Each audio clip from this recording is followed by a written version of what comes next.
दो लड़के, एक का नाम रामू एक का नाम श्यामू, दोनों को मिठाई खाने की आदत, पैसा एक के भी पास नहीं।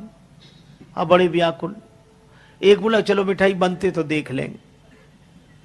श्यामू रामू दोनों सवेरे सवेरे निकले, जलेबियां बन रही थी। अब देखकर और मन व्याकुल हुआ।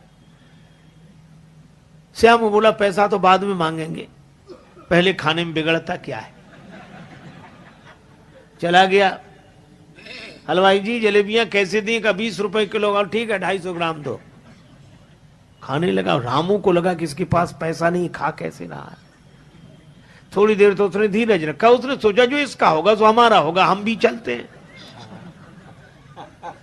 उसने भी उसी तरह पूछा कि जलेबियां कैसे दी? 20 रुपए किलो, 250 ग्राम दो। खाना शुरू किया। तब तक श्यामू खा चुका था। श्यामू उठकर खड़ा हुआ। हलवाई ने कहा पैसे? श्यामू बोला काहे कि पैसे? आते ही 10 का नोट दिया। याद नहीं रखते हो? ऐसे ही दुकानदारी करते हो? अब हलवाई कहे कि नहीं दिया है और श्यामू कहे कि दिया है। रामू ने सोचा मौका अच्छा है, वहीं से बैठे बैठे बोला हलवाई जी इस झगड़े में हमारा 10 का नोट मत भूल जाना।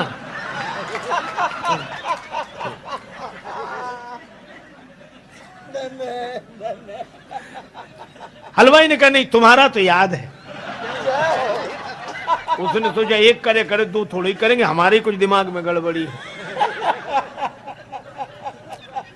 तो कहा भाई तुम जानो और वो जाने, हम तो अपनी बात कह रहे हैं। लेकिन जब झगड़ा ज्यादा बढ़ गया तो लोगों ने कहा कि भाई क्यों सवेरे सवेरे झगड़ते हो? रामू तुम बताओ। श्यामू ने कहा रामू से पूछो।